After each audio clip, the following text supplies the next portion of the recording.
lamaran sih ribut banget dah. Cie, habis lamaran. Iya nih kemarin gue. Apa sih serius banget? Iya nih gue kemarin kan habis lamaran terus dapat berita ini ada orang gagal nikah. Karena Terus Parno. Iya. pikiran. Kalau kata berita sih ini bilangnya gagal nikah gara-gara nggak bisa kasih sertifikat tanah. Rumah. Oh rumah ya, betul rumah. Coba mana? Nih lihat nih, tuh Mana linknya? linknya Coba ada. kita buka Coba aja gue kirim ya. Ya. Udah masuk? Oh iya ini. Iya. Demi apa? Batalnya gara-gara sertifikat rumah. Iya makanya itu dia, gue juga bingung tuh kenapa ya bisa batal begitu. Oh. Iya ini kan. Mana kita serius bilang. banget lagi udah resepsi, tapi belum akad. Dan batalnya H-3 loh. Iya. Dan gilanya lagi nih orang tetap nyengajain resepsi tapi orangnya beda. Oh jadi dia pas hari H pernikahan itu tetap resepsi tapi Orangnya mempelai beda. wanitanya tuh beda gitu. Betul, itu dia makanya pusing juga nih bacanya nih. Kayak gitu. Iya lah ya. Tapi udah mahar udah siap mahar. Gimana mahar? Maharnya rumah juga nggak? Ya, sedang dipersiapkan, insya Allah, mudah-mudahan lah. Kayak gitu. Tapi ngomongin soal mahar nih Mas, kira-kira kalau misalnya menurut hukum gitu kan Mas, misalnya Islam nih, itu tuh ada aturan gak sih dalam hukum soal mahar ini? Kalau misalkan dalam hukum Indonesia ada namanya kompilasi hukum Islam, itu ada di pasal 50 sampai 58 kurang lebih. Nah, di situ dikatakan bahwa mahar itu wajib diberikan oleh pria, calon pengantin pria kepada calon pengantin wanita, wajib, tapi dengan asas kesederhanaan dan kemampuan si laki-laki. Jadi wajib cuma ada di tengah-tengah wajibnya, istilah kata sesuai dengan kemampuan. Kayak gitu sih. Bener gak sih kayak nggak memberatkan laki-laki dan yang tidak merendahkan perempuan gitu ya? Iya, itu ada hadisnya sih, cuma kita nggak hafal. Kayak gitu. Tapi kan Mas tadi bilang Iya. itu tuh harus ada kesepakatan nih. Iya. Nah misalnya kalau misalnya berita yang kita baca tadi kan katanya dia udah sepakat nih, oke maharnya sertifikat rumah, tapi si cowok ini tuh nggak bisa memenuhi. Nah itu tuh kira-kira udah termasuk janji nggak sih, janji dari si cowok kepada si wanita? Kalau misalkan dibilang janji itu kan luas ya. Janji itu kan ada lisan, ada tertulis gitu. Jadi kalau misalkan janji yang dimaksud di berita itu kan janjinya secara lisan. Nah, kalau misalkan janji itu kan pada dasarnya dalam hukum Indonesia itu ada di pasal 1320 KUH Perdata. Kita Undang-Undang Hukum Perdata, di mana di situ dijelaskan bahwa perjanjian itu harus ada yang namanya kesepakatan para pihak. Terus yang kedua itu ada namanya harus cakap para pihaknya. Yang ketiga itu objeknya jelas. Yang keempat, objek yang diperjanjikan itu harus halal, tidak boleh melanggar peraturan perundang-undangan, seperti itu. Jadi kalau misalkan gua lihat dari berita itu sih termasuk sah perjanjian, tapi secara lisan. Cuma pembuktiannya agak sulit memang, seperti itu. Karena yang mengetahui mereka berdua. Gitu. Iya sih, benar-benar kita nggak bisa memastikan bener nggak sih si calon mempelai laki-laki ini benar menjanjikan sertifikat rumahnya sebagai mahar ya kepada Betul. perempuan. Betul banget, karena balik lagi subjektif kan pembuktiannya, seperti itu. Karena nggak ada saksi, gitu sih. Tapi mungkin itu si cewek nih kayak yang lagi viral ini nih, dia bisa, kalau misalkan dia menuntut, dia bisa aja gitu. Kalau dia untuk menuntut tergantung kerugiannya apa bagi si perempuan. Kalau perempuan nggak ada kerugian material, ya nggak bisa nuntut. Tapi kalau misalkan si cowoknya yang mengalami kerugian, baru. Soalnya katanya biayanya dari cowok semua loh. Makanya udah Resepsinya. vendor-vendor udah dibayar. Dia kan kerugian berarti material imaterial juga ya, Mas? Iya, sepanjang Tahu, itu kan? betul. Sepanjang itu si cowoknya pertama sudah menyebar undangan, yang kedua udah pesan-pesan vendor, sudah mempersiapkan cincin, sudah mempersiapkan seserahan, seperti itu. Oh, Mas Faksi udah gini dong, berarti udah. Udah. Jadi selama itu biayanya yang menanggung salah satu pihak, entah itu si cowok, kalau faktanya nih cowok ya berarti cowok lo yang merasa kerugian material karena tidak bisa digantikan dengan uang, harus kalau dijual lagi pasti susut, kan begitu. Kalaupun vendor nggak bisa balik uang, jadi otomatis ya rugi dari pihak si cowok. Cuma bagaimana penyelesaiannya ya balik lagi seperti itu. Oh, oke. Berarti kan dalam kasus ini tuh si cowoknya justru yang mengeluarkan banyak biaya. Betul. Berarti cowok ini bisa menuntut kerugian. Betul, sepanjang yang real ya, yang faktanya dia ngeluarin 100 juta untuk pernikahan ya, 100 juta. Jangan ada namanya bunga, jangan ada namanya biaya-biaya yang tidak terduga lainnya. Emang fakta aja, seperti itu sih. Tapi sejauh ini dia belum ini kan ya? Belum ada. menuntut. Iya. Kalau sepanjang berita sih yang gue baca nggak ada sama sekali, nggak ada dia nuntut. Mungkin dia juga malu kali. Seperti itu. Tapi kalau misalnya langkah hukumnya ada nggak? Kalau untuk langkah hukum tersendiri itu ada ya, dimana itu biasanya tuh ada 2. Yang pertama itu ada namanya mediasi, terus yang kedua itu ada namanya melalui persidangan. Nah, kalau misalkan melalui mediasi itu kan biasanya penyelesaian secara kekeluargaan, di mana para pihak berembuk mengutarakan kerugiannya masing-masing, terus sepakat ganti ruginya berapa, apakah 50%, apakah 100%, apakah dengan cukup permintaan maaf atau bagaimana, itu mediasi. Tapi kalau misalkan dari mediasi gagal, baru ke persidangan. Nah, persidangan pun ada banyak macamnya, ada pidana dan perdata, seperti itu sih. Dan tujuannya adalah untuk meminta ganti kerugian, seperti itu sih. Nah, kalau yang kita lihat sekarang, mereka nih mungkin katanya belum ada duduk bareng gitu ya. Jadi mediasinya baru dari TV ke TV, dari channel ke channel. Minta maaf, gitu gimana Mas? Kalau misalkan sih? Kalau misalkan dibilang mediasi, kalau misalkan mereka sudah secara nyata memaafkan dan tidak menuntut, ya termasuk gitu penyelesaian, ya, termasuk bisa penyelesaian. Kalau misalkan mereka nggak mengutarakan, ya udah nggak apa-apa, biarin aja segitu doang. Ya itu masih di dalam hatinya masih mandek lah, masih nggak terima. Mungkin masih sama-sama cinta kali ya. Oh bisa, tapi iya loh Kak, bener loh, si cewek kayaknya pernah bilang deh, masih sayang sama. Soal hati nggak bisa bohong ya. Iya, makanya kan balik lagi subjektif kan, kalau misalkan soal gagal nikah atau apa. Oh Mas, tapi aku mau nanya, kalau misalnya nih ada mereka emang ada rencana planning mau married. Iya. Nah, terus mungkin itu secara lisan. Iya. Kalau misalnya dia udah tunangan, nah terus tiba-tiba panik. Jangan panik, ini bukan nyindir loh. Iya. Mau tunangan terus tiba tahu-tahu nggak jadi gitu, ada yang pembatalan sepihak. Iya. Nah itu berarti itu dia bisa tuh mau menuntut karena sebelum mungkin nggak ada kerugian kerugian besar nggak ada ya, karena mungkin tunangannya tuh ya udah sederhana kan, cuma dia orang keluarga ketemu keluarga gitu. Itu karena merasa dibohongin mungkin, terus jadi dia kesel nih sama si laki, itu bisa tuh.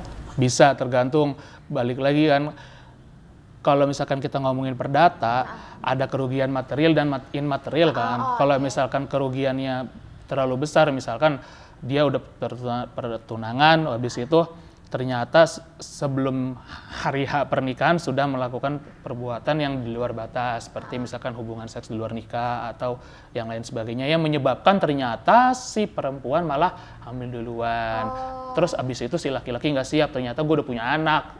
Dari akhirnya dibatalkanlah bagi si laki-laki. Nah itu ada tuh kasus realnya di tahun 94. Di tahun 94 itu warga, saya lupa di daerahnya, cuma dikatakan di putusan Mahkamah Agung si pria itu salah karena membatalkan perkawinan meskipun sudah lamaran dengan alasan si pria itu sudah melakukan hubungan suami istri dengan si wanita dengan sadar ketika hamil nggak mau tanggung jawab begitu, dan dia dapat perbuatan melawan hukumannya kayak gitu, entah minta ganti kerugian ataukah dinikahin hukumannya, seperti itu. Tetap lakukan proses pernikahan sih pada dasarnya. Cuma balik lagi, kan Mbak, lu kan bilang tadi lamaran. Kasusnya bener nih sama lamaran, tapi dia pede karena udah bakalan nikah, ya ternyata kebablasan kayak gitu. Dia sebelum nikah langsung dibatalin lamarannya, gue nggak mau nikahin lu lah, ya gitu. Sama tuh kasusnya. Itu kan yang Mbak bilang, apakah ada? Nah, ada ternyata di tahun 94, itu gua nemuin, itu real banget. Itu lagi sama, termasuk yang jadi beban juga pikiran gua. Kayak gitu, gila juga ternyata banyak unsur-unsur yang bisa si cowok atau si cewek itu bisa kena hukuman sih, seperti itu. Oke, tapi kan kalau yang Mas Paksi bilang itu tuh posisinya tuh ingkar janji kan? Iya. Kayak si ceweknya misalnya minta nikahin tapi dianya justru yang ingkar janji nggak mau nikahin. Betul. Nah, kalau kasus ini tuh kan dia udah mau nikahin nih, Iya. tapi katanya sih diduga gagalnya itu tuh karena dia nggak bisa memenuhi sertifikat rumahnya kan. Berarti kan posisinya si calon mempelai ini tuh dia udah mau nikahin, dalam hal itu dia nggak ingkar janji, justru dari pihak perempuannya itu yang membatalkan secara sepihak yang kayak tadi dibilang kan. Nah, kalau misalkan tadi khusus yang berita yang kita baca, jadi itu si cewek itu sebenarnya bisa dituntut. Iya kan? Iya, karena kan balik lagi kan, sepanjang itu di dalam proses perkawinan ya, proses acara perkawinan itu sudah ada namanya sebar undangan, sudah ada namanya pembayaran vendor dan lain sebagainya, itu bisa minta tuntut ganti kerugian sebatas itu saja. Sebatas berapa biaya yang telah dikeluarkan, kan gue sudah kasih tahu di awal. Kalau misalkan dia bayar 100 juta buat biaya pernikahan, 100 juta itulah yang dituntut ke perempuan. Gitu. Tapi balik lagi kan penyelesaiannya, masa sih mau mediasi atau persidangan, gitu aja sih. Tapi kan si cewek ini tuh menuntutnya tuh calonnya tuh nggak bisa menuhin sertifikatnya, Mas, padahal sudah menjanjikan. Gitu. Jadi kan kita was-was juga ya. Misalnya nih nanti one day kita menikah, terus kita minta mahar nih sama si calon. Iya. Itu penting tuh, itu penting banget, karena kan udah di dalam KHI kan wajib, tapi asasnya kesederhanaan dan kemampuan, bener nggak? Jadi kalau misalkan si laki-lakinya faktanya tidak bisa, sebaiknya kasih tahu ke pihak perempuan, baik itu ke perempuan maupun ke orang tua. Semampunya dia berapa sih? Misalkan kalau misalkan dalam Islam ada namanya riwayat, meskipun cincin besi pun tetap harus diberikan, karena kan rezeki itu nggak ada yang ngatur, istilah kata pekerjaan itu nggak ada yang tahu, seperti itu sih. Makanya tapi tetap lagi si cowoknya segentle apa memberitahu, jangan sampai si cowoknya ini memberitahu melalui keluarganya gitu. Ternyata anak gue nggak mampu, atau enggak anak gue ini maksudnya ngasih sertifikat ini bukan buat lu, tapi buat tinggal di sini. Nah itu tapi harusnya yang ngomong bukan si keluarga, tapi si cowok, dari mulut cowoknya sendiri, karena kan yang niat buat nikah kan si cowok dan cewek itu. Jadi emang harus diperhatiin juga kayak etikanya. Gitu. Betul, karena kan yang siapa yang mau berumah tangga dialah yang harus mengatakan itikat baiknya seperti itu sih, menurut gua ya, kayak gitu. Dia ini si cowok ini emang nggak bilang ya, makanya pas last minute banget mau merit dipertanyakan, nah jadi dak-dikduk ya. Iya. Dan lucunya lagi di berita dia udah priwed, udah apa, tapi belum tunangan. Iya. Itu kan. Orang tua perempuan gak dilibatkan. Iya, itu kan istilah kata kelihatannya terlalu jauh bertindak, tapi dasarnya nggak ada pondasinya. Pelajaran juga sih buat gua. Iya, benar. Buat kita. Iya, buat semuanya sih, benar-benar. Tapi Mas, kalau misalnya soal mahar nih, kalau dilihat dari undang-undang perkawinan kali itu kan ada sejumlah persyaratan yang harus dipenuhi nih. Nah, dalam kasus ini kan mereka udah memenuhi persyaratannya. Nah, kalau ngomongin soal mahar, ada nggak sih kayak aturan, misalnya nih mahar itu harus sudah dibayarkan, misalnya H-min berapa, ada nggak sih kayak gitu? Karena kan ini posisinya H-3 kan, belum kejelas gitu soal mahar ini. Kalau misalkan mahar ya, kan kalau misalkan dari berita kan dikatakan si perempuan itu ingin mendaftarkan kan ya, mendaftarkan perkawinannya, proses perkawinannya, ya kan. Nah di situ kan dikatakan bahwa si perempuan membutuhkan berapa mahar yang akan dituliskan, yang akan disebutkan, ya. Sorry, motong. Setauku si cewek itu kan udah sempet ada maharnya berupa uangnya mengikuti tanggal berapa. Jadi itu sebenarnya udah ada, udah katanya udah di frame kayak gitu. Nah, cuman ya jadi ganjalannya tuh si sertifikat itu tuh. Iya, itu aku nggak tahu sih faktanya gimana, karena kan aku juga belum ngisi formulir itu sih. Jadi jadi aku nggak tahu. Jadi aku nggak tahu sama sekali itu faktanya gimana. Cuma pada dasarnya kepentingan itu kan untuk diucapkan pada saat akad. Misalkan saya terima nikahnya bla bla bla dengan mas kawin, seperangkat alat sholat dan uang tunai atau emas atau sertifikat kan kayak gitu. Kan balik lagi itu kepentingannya untuk pembacaan akad. Tapi berarti mahar tuh gitu. sifatnya harus dibacakan. Iya, karena kan di situ emang mekanismenya kan pada saat pembacaan ijab kabulnya kan, ijab kabulnya misalkan saya terima nikahnya bla bla bla dengan mas kawin bla bla bla bla dibayar tunai kan gitu. Kalau pernah ngelihat prosesi akad nikah kan kayak gitu semuanya. Tapi kalau ada yang nggak mau dibacain itu boleh kan? Biasanya sih hanya sebatas pokoknya aja, misalkan aja, ya? uang sejumlah 2 juta rupiah atau 5 juta rupiah. Tapi kan balik lagi mahar itu kan yang diberikan 100% ke istri. Berarti kan otomatis kalau kita tidak sebutkan berarti tidak buat istri dong. Iya, benar. Logikanya kan di situ. Oh gitu. Masa nggak disebutin? Istilah kata istri dapat apa? Ya cuma 2 juta doang. Kalau misalkan bilang kayak gitu, ini kan buat harta gua. Jadi kan ya lagi-lagi yang ngerugi sih istrinya. Kan kita lebih ke sudut pandang saling melindungi lah kan gitu. Kayak gitu Kalau sih. udah ngomongin soal duit nih, aduh. Sensitif gimana gitu. Ini belum nikah ya, Iya. belum pada saat nikah loh. Ntar belum ada namanya listrik, air, kan kayak gitu. Biaya-biayanya kan banyak. Bisa kita garis bawah ini intinya mahar itu memang wajib diberikan dari calon mempelai laki-laki kepada mempelai wanita. Cuman untuk besarannya atau berupa apanya itu harus kesepakatan antara kedua belah pihak. Betul, sama dilihat dari kemampuan si cowoknya. Ini beneran harus di cowok ya, bukan berarti sebaiknya sih kalau sudut pandang gua sih yang namanya mahar harus dari kantong si cowok, bukan dari orang tua gitu. Jadi kayak kelihatan keseriusannya sih seperti itu. Makanya ada asas namanya kesederhanaan dan kemampuan itu ya, si cowok yang mampunya segini ya gue cuma segini, jangan sampai orang tuanya ngasih itu namanya hadiah bukan mahar gitu. Emang harus sering-sering ngobrol sih ya. Iya, biar nggak miskom sih kayak gitu. Kalau kamu udah pikiran mau mahar apa? Sebaiknya minta di awal kelihatan maunya apa, terbaru si cowok melakukan negosiasi. Kalau ditanya gitu kita bisa jawabnya yang nggak memberatkan kamu aja deh. Iya, itu klise. Kita pengennya Iya nggak, tapi sebaiknya sih memang lebih baik minta biar si cowok ya, sebut biar si cowok tahu oh gue ternyata segini, ternyata faktanya cuma dapat 50 juta ya udah.